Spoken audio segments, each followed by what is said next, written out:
Welcome to கதைகளின் குரலோசை. நான் உங்கள் மகிழினி. இப்போ நம்ம பார்த்துட்டு இருக்க கதை என்னன்னா, மோகன் அவர்கள் எழுதிய பாண்டி நாட்டு பைங்கிளிகள் அப்படிங்கிற ஒரு வரலாற்றை சார்ந்த கற்பனை கதையை தான் நம்ம பார்த்துட்ருக்கோம். அத்தியாயம் 29க்கு வந்தாச்சு. இப்போ நீங்கள் கதை கேட்டீங்கன்னா கதை உங்களுக்கு முழுதாகவும் தெளிவாகவும் புரியாது. அதனால் இதற்கு முந்தைய அத்தியாயங்களை பார்த்துட்டு வாங்க.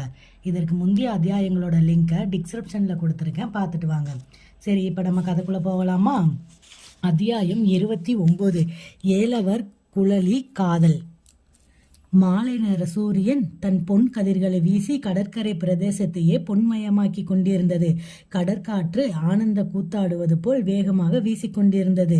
சற்று தூரத்தில் நிறைய மீன்பிடி படகுகள் ராட்சத காக்கைகளைப் போல் நீரில் ஆடிக்கொண்டிருந்தன. அங்கொன்றும் இங்கொன்றுமாக வீரர்கள் மீனவ வேடமிட்டு படகுகளை கண்காணித்து கொண்டு நடந்தார்கள். அவர்கள் இளமாறனையோ குழலியோ பார்த்ததாக தெரியவில்லை. அது தங்கள் வேலை இல்லை என்பது போல் நடந்து சென்று கொண்டிருக்கிறார்கள். சிறிய பாறையில் ஒன்றாக நின்று தோப்பை கவனித்துக் கொண்டிருக்கும் போது வீசிய பலமான காற்றால் நிலை தடுமாறி கடலில் வீழ்ந்தாள் குழலி. அதை கண்டு பதற்றத்தோடு இளமாறனும் கடலில் குதித்து குழலியை காப்பாற்றி தன் கைகளில் ஏந்தி அங்கு அடுத்திருந்த பெரிய பாறையில் படுக்க வைத்தான். குழலியின் கழுத்தை சுற்றியிருந்த தன் கையை விடுவிக்க அவள் தலையை மெல்ல தூக்கி தன் கையை எடுக்கும்போது நிமிர்ந்த குழலியின் இதழ்களும் குனிந்த நிலையிலிருந்த இளமாறன் இதழ்களும் ஒரு நொடி தொட்டு கொண்டது. சட்டென்று நிமிர்ந்த இளமாறன் குழலியின் தலையை மெதுவாக பாறையில் கிடத்தினான். குழலி கண்களை திறக்காமல் படுத்திருந்தாள். கடலில் விழுந்த வேகத்தில் மயங்கிவிட்டாள் என்று நினைத்த இளமாறன் அவள் விழிக்கும் வரை அருகில் அமர்ந்து கொண்டான். கண்கள் மூடியபடியே இருந்தாலும் அவள் செவ்விய இதழ்கள் மெல்ல விரிந்து இளநகை புரிந்தபடி இருந்தது. தலையினில் வடிந்த கடல் நீர் முகத்தில் முத்துக்களைப் போல் சூரிய ஒளிப்பட்டு மின்னியது. அவள் கழுத்தில் கிடந்த முத்து மாலை சற்றே விலகி அவள் பருவ எழில்மேட்டில் பட்டு தரையில் கிடந்தது. கடல் நீரால் நனைந்திருந்த அவள் சேலை உடலோடு ஒட்டி அவன் சித்தையை சிறகடித்தது. கடல் காற்று விலகி இருந்த அவள் சேலை முந்தானையே அவள் வயிற்றை மறைக்க வேண்டிய அவள் பருவ எழில்களோ மறைக்காமல் விட்டிருந்தது. அவள் விடும் பெருமூச்சால் அவள் பருவ எழில்கள் ஏறி இறங்கியதை கண்ட இளமாறன் சிந்தனையை தூண்டிவிட நனைந்திருந்த அவள் ஆடைகள் காட்டிய அவள் பேரழகை பார்க்க முடியாமல் கண்களை அவள் உடலை விட்டு விலக்கவும் முடியாமல் தவித்தான் இளமாறன். மதுரை பெண்களுக்கு மட்டும் ஏன் இப்படி வாலிப்பும் வளவும் கிட்டுகிறது? சிங்கள நாட்டில் எத்தனையோ சிங்கள பெண்களையும் தமிழ் பெண்களையும் பார்த்தபோது கூட தடுமாறாத தன் இதயம் மதுரை பெண்களிடம் மட்டும் நிலை தடுமாறுவது ஏன் என்று தன்னைத்தானே கேட்டுக்கொண்டான் இளமாறன். விலகி இருந்த சேலை தலைப்பை எடுத்து அவள் மாறாப்பை மூட தன் கரங்களை நீட்டினான் இளமாறன். அப்போது அடித்த காற்றில் வயிற்று பகுதி மூடியிருந்த அவள் முந்தானை அங்கிருந்து விலகி அவள் தொடை பகுதியில் விழுந்தது. இளமாறன் கையை நீட்டவும் சேலை தலைப்பு விலகவும் அவன் கைகள் அவள் வயிற்று பகுதியில் விழுந்தது. சட்டென்று அவன் கரங்களை பிடித்து கொண்டாள் குழலி. வீரரே, என்ன செய்கிறீர்கள் என்று கண்களை திறக்காமல் கேட்டாள் குழலி. நான் உன் சேலையே என்று பதில் கூற முடியாமல் தடுமாறினான் இளமாறன். இவ்வளவு நேரமும் அவள் மயக்கத்தில் இருப்பதாக நினைத்து கொண்டிருந்த இளமாறன் தன் கரம் அவள் வயிற்றை தொட்டவுடன் தன் கரத்தை விடாமல் அழுத்தி பிடித்து கொண்டபோதுதான் அவள் மயக்கத்தில் இல்லை என்றே உணர்ந்து கொண்டான் இளமாறன். என் சேலையை என்ன செய்வதாக உத்தேசம் என்று கேலியாக கேட்டாள் குழலி. இல்லை இல்லை, உன் சேலையை சரி செய்ய முயன்றேன் என்று மீண்டும் தடுமாறினான் இளமாறன். சரி, என் சேலையை சரி செய்ய முயன்றீர்கள், ஆனால் உங்கள் கரம் என் வயிற்றை அல்லவா பற்றி கொண்டிருக்கிறது என்று கேலியாக கேட்டாள் குழலி. நான் சேலையை எடுப்பதற்குள் காற்று வந்து விலகிவிட்டது. அதே நேரம் என் கரம் உன் வயிற்றில் பட்டு விட்டது என்றான் இளமாறன். நன்றாக கதை கூறுகிறீர்கள் வீரரே. நான் உங்கள் கரத்தை பிடித்திருக்காவிட்டால் என் சேலையை முழுவதும் விலக்கியிருப்பீர்கள் அல்லவா என்று கேட்டாள் குழலி. இல்லை இல்லை என்று வேகமாக மறுத்தான் இளமாறன். வீரரே, நமக்கு திருமணம் உறுதிதான் செய்யப்பட்டிருக்கிறது. இன்னும் திருமணம் நடைபெறவில்லை. அதற்குள் இப்படி அவசரப்பட்டு என் சேலையே என்று வார்த்தையை முடிக்காமல் விட்டாள் குழலி. இவளிடம் என்ன சொல்லியும் விடமாட்டாள் என்று நினைத்த இளமாறன் அவள் கைகளிலிருந்து தன் கையை விடுவித்து கொள்ள முயன்றான். அவள் விடாமல் அவன் கரத்தை பிடித்து கொண்டு எழுந்து அமர்ந்தாள். அவள் அழகில் தடுமாறிய இளமாறன் கண்களை கீழே தாழ்த்தினான். அவள் திமிரி நின்ற பருவ எழில்கள்தான் அவன் கண்களில் பட்டது. மீண்டும் தலையை உயர்த்தினான். அவள் வேல்விழிகள் அவனை தாக்கியது. எந்த நிலையிலும் அவனை விட்டுவிட அவள் தயாராக இல்லை வீரரே என்று அழைத்தாள். என் விழிகளை பார்க்க ஏன் தயங்குகிறீர்கள் என்று கேட்டாள் குழலி. அவன் எதுவும் பேசாமல் அவளுக்கு பின்புறம் தெரிந்த மணற்பரப்பை பார்த்தான். வீரரே, பேச மாட்டீர்களா? என்னை அவ்வளவு அவசரமாக கடலிலிருந்து காப்பாற்றினீர்கள். இப்போது ஒன்றும் பேசாமல் இருந்தால் என்ன அர்த்தம் என்று கேட்டாள் குழலி. கடலில் வீழ்ந்த உன்னை காக்க வேண்டியது எமது கடமை, அதுதான் காப்பாற்றினேன் என்றான் இளமாறன். அடுத்து நடந்து கொண்டதும் உங்கள் கடமையா என்றாள் கேலியாக. அவன் அவளை முறைத்து பார்த்தான். வீரரே, நான் கடலில் வீழ்ந்ததும் அப்படியே போய்விட்டிருவேன் என்று நினைத்தீர்களா? வைகை ஆற்றில் வெள்ளப்பெருக்கில் எதிர்நீச்சல் அடித்து பழக்கப்பட்டவள். இந்த கடலும் எனக்கு வைகை நதி போலதான். நீங்கள் முயற்சி செய்யாவிட்டாலும் என்னை காப்பாற்ற முயன்ற உங்களுக்கு எனது நன்றி என்று கூறி அவன் கைகளை விட்டுவிட்டு தன் சேலையை எடுத்து போர்த்தி கொண்டாள் குழலி. அந்த சேலையும் சரியாக சாயாததால் ஈரமான பகுதி சரியாக அவள் உடலை மூடாமல் அரைகுறையாக மூடியது. இந்த நிலையை கண்ட இளமாறன் உணர்ச்சிகள் மேலும் மோசமானது. குழலி என்று மெல்ல அழைத்தான் இளமாறன். விடுபட்ட அவன் கரங்கள் அவள் தோள்களை பற்றியது. அப்பாடா, இப்போதுதான் தைரியம் வந்திருக்கிறதா என்று கேலியாக சிரித்தாள் குழலி. தைரியம் எப்போதும் இருக்கிறது குழலி, அது வெளிப்படும் நேர சமயம் சந்தர்ப்பத்தை பார்த்து பொறுத்தது. இப்போது என்ன நேரம் வந்தது, சமய சந்தர்ப்பம் வந்தது என்று காதலோடு கேட்டாள் குழலி. கயல்விழியுடன் அவன் நடத்திய காதல் லீலைகள் அவள் தந்த இன்பங்களும் அவனால் துணிந்து செயல்பட முடியாமல் தடுத்தது. ஆனாலும் அவளை இனிமேல் சந்திக்க வாய்ப்பு இருக்காது என்று புரிந்து கடமைக்காக குழலியை மணக்க வேண்டிய கட்டாயம் ஏற்பட்டு விட்டதால் இவளை விளக்கவோ அல்லது கயல்விழியை நினைத்து கொண்டு இவளை விட்டு விலகவோ முடியாது என்பதை தன் மனதுக்கு கூறி கொண்டான். அதனால் அந்த விலக்கலோ தன் முயற்சிக்கு தடையாகிவிடும் என்பதால் அதை உதறிவிட்டு அவளுடன் காதல் பேச முற்பட்டான் இளமாறன். குழலி, நீ ஒரு இளவரசி. உன்னை உடனே தொடவும் பழகவும் கொஞ்சம் தயக்கம் இருந்தது. அதனால்தான் இந்த குழப்பம் என்றான் இளமாறன். கழுக்கென்று சிரித்தாள் குழலி. ஏன் சிரிக்கிறாய் குழலி என்று கேட்டு அவள் விழிகளை நேராக பார்த்தான். இப்போது அவன் விழிகள் தயக்கமோ பயமோ குழப்பமோ இல்லாமல் காதல் கனிந்திருந்தது. உங்கள் நிலையை பார்த்தேன், சிரிப்பு வந்தது. அவ்வப்போது ஏதோ கனவில் ஆழ்ந்து விடுவது போல் தடுமாறுகிறீர்கள். திடீரென்று காதல் பேசுகிறீர்கள். வீரரே, நிபந்தனை போட்டது நான். என்னை நீங்கள் மணக்க வேண்டும் என்று கேட்டது நான். இதில் உங்களுக்கு எதற்கு குழப்பமும் தயக்கமும் என்று கேட்டாள் குழலி. தவறுதான் குழலி, அதற்கு என்ன செய்யலாம் என்று குறும்பாக கேட்டாள் குழலி.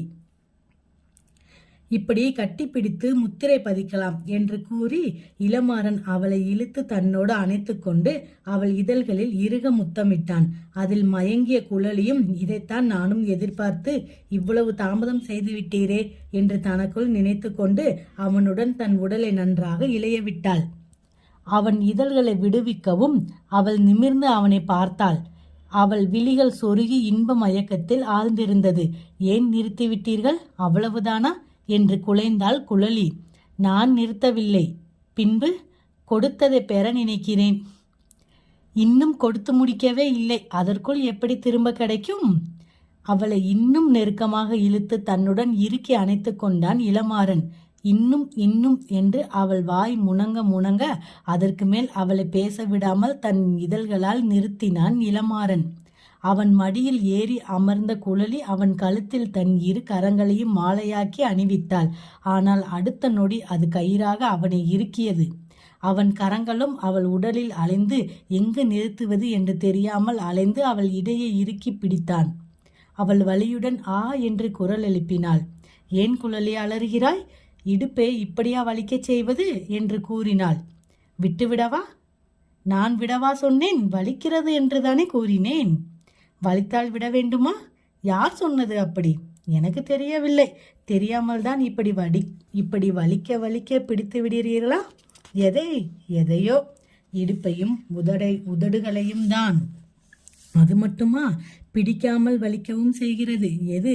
சி என்று சினிங்கி அவனுடன் தன்னை முழுவதுமாக இணைத்து கொண்டாள் குழலி. வீரரே, குழலி, நேரமாகிவிட்டது. என்ன செய்ய வேண்டும்? இருள துவங்கிவிட்டது. அதற்கு நம்மை தேடுவார்கள். சரி, நாம் புறப்பட வேண்டும். புறப்படலாமா? போக வேண்டுமா? நீதான் புறப்பட கூறினாயே. உங்களுக்கு விருப்பம் இல்லையா? யாருக்கு விருப்பமில்லை என்று அவரவர் கரங்களை கேட்டால் விடை கூறும் குழலி. ஆமாம், உண்மைதான் என்று சிரித்து கொண்டே அவனிடமிருந்து விலகினாள் குழலி. இருவரும் எழுந்து ஆடைகளை சரி செய்து கொண்டு குடிசையை நோக்கி நடந்தார்கள். குழலியின் இடையில் தன் கையை வளைத்து தன் தோள் மீது சாய்ந்தபடி நடந்தான் இளமாறன். 3 தினங்களாக அவர்களின் காதல் சாம்ராஜ்யம் கொடிகட்டி பறந்து கொண்டிருந்தது. படையெடுக்கும் நினைவையே அவனுக்கு மறக்கடித்தாள் குழலி. ஆனால் 4ஆம் நாள் படை புறப்பட வேண்டிய தகவலை கொண்டு வந்து அந்த நபரை பார்த்து அதிர்ந்து நின்றான் இளமாறன். அத்தியாயம் 29 நிறைவடைந்தது. அடுத்த அத்தியாயமான 30ஐயும் இதிலேயே பார்க்கலாம். அத்தியாயம் 30. படைகள் புறப்பாடு. பாண்டிய மன்னன் வீரபாண்டியன் தலைமையில் அன்று ஆலோசனை கூட்டம் நடைபெற்றது.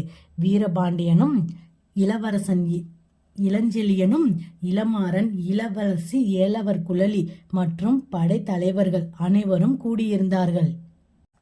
அப்போது வீரபாண்டியன் பேச்சை துவங்கினான். படைத்தலைவர்களே, நமது சேனாதிபதி நெடுமாறன் ஏற்கனவே என்னிடம் தெரிவித்த கருத்துக்களை உங்களிடம் கூறியிருக்கிறேன். தற்போது இந்த இளமாறனும் நமது இளவரசனும் சிங்கள நாட்டிற்கு போய் வந்த தகவல்களையும் அடிப்படையில் நாம் சிங்கள நாட்டின் மீது போர் தொடுக்க உள்ளோம். அதற்கான ஏற்பாடுகள் நடைபெற்று வருகிறது. மிக விரைவில் நமது படைகள் சிங்களம் செல்லும். அங்குள்ள தமிழர்களுடன் சேர்ந்து சிங்களரை எதிர்த்து போர் புரிந்து நாம் ஆட்சியை கைப்பற்ற உள்ளோம். அதற்கு நீங்கள் அனைவரும் ஒத்துழைக்க வேண்டும் என்றான் பாண்டிய மன்னன். ஒரு படைத்தலைவன் எழுந்து பேசினான். மன்னா, நாமோ நமது ஆட்சியையும் நாட்டையும் இழந்து காட்டில் மறைந்து வாழ்கிறோம். இந்த நிலையில் கடல் கடந்து வாழும் தமிழர்களுக்கு உதவ வேண்டுமா? அவர்களுக்கு உதவி நமது படைபலத்தை குறைத்து கொள்ள வேண்டுமா? இது பற்றி யாரும் சிந்திக்கவே இல்லையே என்று கேட்டான். மன்னன் பேச துவங்கும் முன் இளவரசன் இளஞ்செழியன் எழுந்து பேசினான். சிங்கத்தேவரே, உங்கள் உள்ள கிடக்கையை நாங்கள் அறிந்துள்ளோம். நமது நிலைமையும் நாம் யோசிக்க வேண்டும். களப்பிரர்கள் மிகவும் பலம் கொண்டு இருக்கிறார்கள். பல்லவர்களையும் சோழர்களையும் பாண்டியர்களையும் வெற்றி கொண்டு விட்டார்கள். அடுத்து சேரரையும் விட்டு வைப்பார்களா என்ன என்று தெரியாது. அதோடு மட்டுமல்ல, நமது பாண்டியர்கள் ஒருவருக்கொருவர் பிரிந்து கிடைக்கிறோம். மதுரை பாண்டியருக்கு நெல்லை பாண்டியர்கள் உதவ மறுக்கிறார்கள். நாஞ்சில் பாண்டியர்களும் சிற்றரசர்களாக களப்பிரர்களுக்கு அடங்கி வாழுகிறார்கள். களப்பிரர்களோ எதிரிகளை கண்டுபிடித்து அழிப்பதிலேயே மும்முரமாக இருக்கிறார்கள். இந்த நிலையில் நமது சிறிய படையை வைத்துக்கொண்டு களப்பிரர்களை எப்படி எதிர்க்க முடியும்? அதற்காக நாடு விட்டு நாடு செல்ல வேண்டுமா என்று கேட்டான் சிங்கத்தேவன். இல்லை சிங்கத்தேவரே, நாம் நாடு விட்டு நாடு செல்லவில்லை. அந்த நாட்டிற்கே மொத்தமாக குடிபெயரப் போகிறோம் என்றான் இளஞ்செழியன். களப்பிரர்களுக்கு அஞ்சி ஓடுகிறோம், அப்படித்தானே என்று சீறினான் சிங்கத்தேவன். மற்ற படை தலைவர்கள் அனைவரும் அவனையே பார்த்தார்கள். சிலருக்கு அவன் கூறுவது சரியென்று பட்டாலும் மன்னர் தவறாக முடிவெடுக்க மாட்டார் என்று எண்ணி அமைதி காத்தார்கள். சிங்கத்தேவருக்கு பாண்டிய மன்னனை விட்டு வர விருப்பம் இல்லை போலிருக்கிறது என்றான் இளஞ்செழியன். யாருக்குத்தான் பாண்டிய மன்னனை விட்டு வர பிடிக்கும் என்று இளவரசர் விளக்கினால் நல்லது என்றான் சிங்கத்தேவன் வெறுப்பாக. சிங்கத்தேவரே என்று அழைத்தான் மன்னன். மன்னவா, வேறு ஏதேனும் சரியான காரணம் இருந்தால் கூறுங்கள் என்றான் சிங்கத்தேவன். சிங்கத்தேவா, நம்மிடம் இருக்கும் படைகளை வைத்துக்கொண்டு களப்பிரர்களை எதிர்ப்பது என்பது தற்கொலைக்கு ஒப்பாகும். நாம் வீரத்திலோ போரிடும் முறையிலோ சற்று சளைத்தவர்களும் இல்லை. ஆனால் இந்த படைபலம் போதாது என்பது தங்களுக்கே தெரிந்திருக்கும் என்றான் மன்னன். புரிகிறது மன்னா, நாம் இன்னும் கொஞ்ச காலம் பொறுப்போம். படைபலத்தை பெருக்கி கொண்டு போரிடுவோம் அல்லது வீர மரணம் அடைவோம் என்றான் சிங்கத்தேவன். நீங்கள் கூறுவது சரிதான் சிங்கத்தேவரே, நாம் எவ்வளவு காலம் பொறுக்க முடியும்? சிறு படை பிரிவுடன் தப்பி இந்த காட்டிற்குள் மறைந்து வாழ்கிறோம்.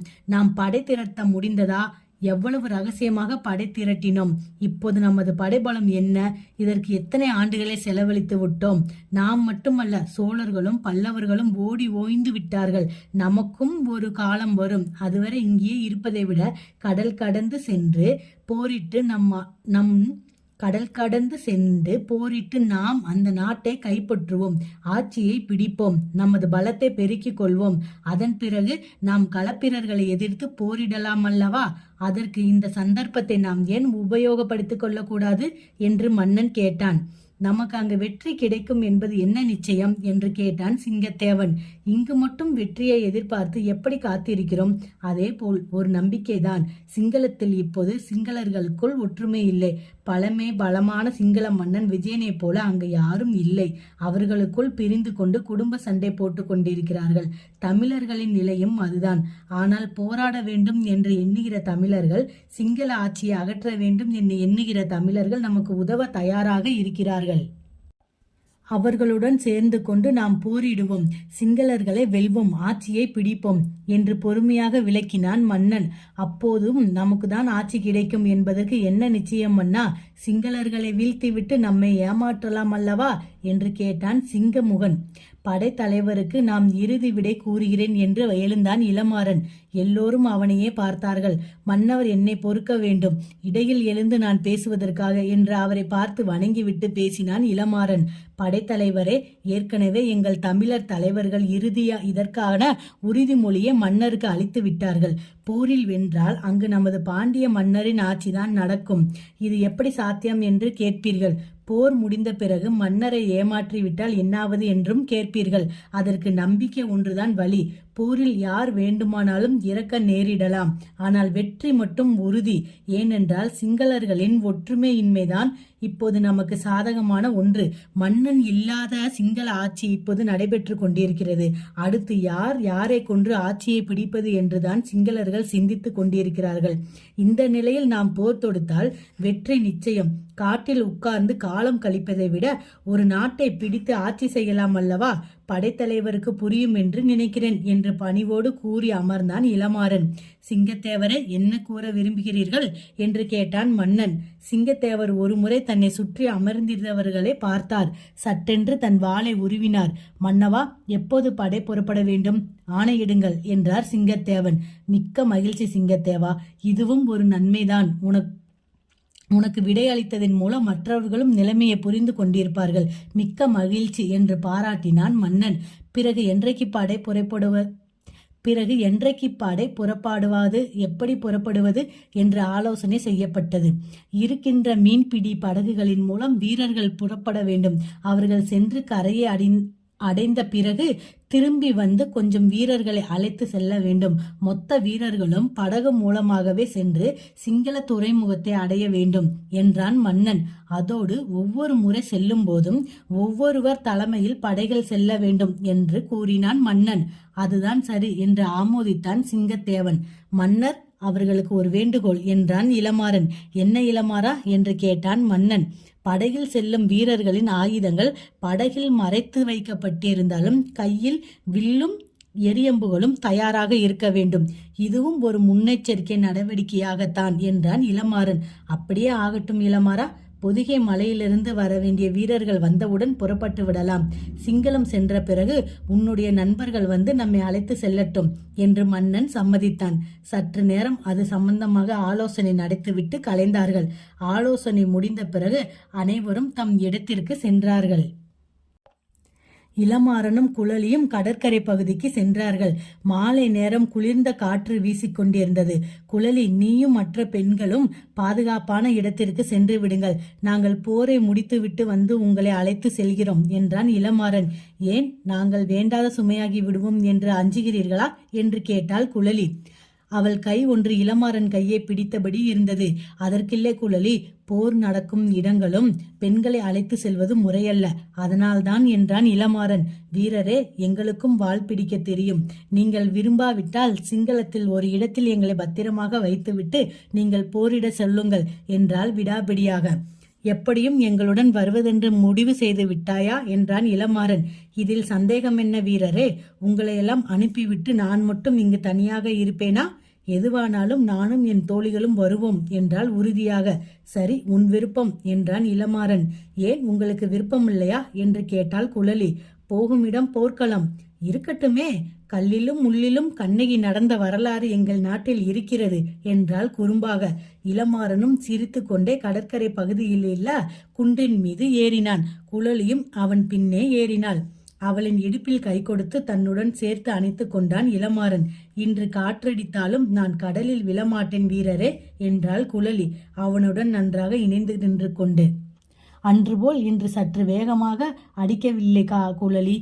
இதமாக காற்று வீசுகிறது, சற்றே குளிர்கிறது என்றான் இளமாறன். அப்படியா, குளிர்கிறதா என்று கேட்டு அவனை நன்றாக இறுக்கி அணைத்து கொண்டாள் குழலி. அப்போது வெகு தொலைவில் ஒரு புறவி வேகமாக அவர்களை நோக்கி வந்ததையோ அதில் ஒரு உருவம் அமர்ந்து வந்ததையோ அவர்கள் பார்க்கவில்லை. புறவி அருகில் வந்து நின்றதும் அப்போதும் அவர்கள் தங்கள் நிலையிலிருந்து விடுபடவில்லை. படைகள் தயாராகிவிட்டது, அனைத்து படைகளும் இங்கு வந்துவிட்டது, நாளை படைகள் புறப்பட வேண்டும், இந்த தகவலை தளபதியார் தெரிவித்து விட்டு வர கூறினார் என்று அந்த உருவம் சத்தமாக கூறியது.